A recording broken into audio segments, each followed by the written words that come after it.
112 అధ్యాయము మొదటి నుంచి ఆ 7 వచనాల వరకు చదివి సహాయించి.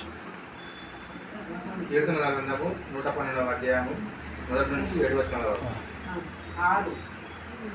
చదువు. యెహోవాను స్తుతించుడి. యెహోవా యందు భయభక్తులు గలవాడు, ఆయన ఆజ్ఞలను బట్టి అధికంగా ఆనందించేవాడు ధన్యుడు. వాని సంతతి వారు భూమి మీద బలవంతులను, యథార్థవంతులు వంశపు వారు దీవించబడుదురు. కలిమియు సంపదయు వాని ఇంటి నుండును, వాని నీతి నిత్యము నిలుచును. యథార్థవంతులకు చీకటిలో వెలుగు పుట్టును. వాడు కటాక్షమును వాత్సల్యము నీతియు గలవారు, దయాళును అప్పిత్తు వారును భాగ్యవంతులు.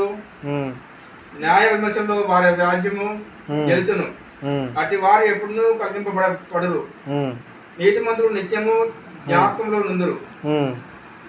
వారి హృదయము యెహోవాను ఆశ్రయించి స్థిరముగా గాక.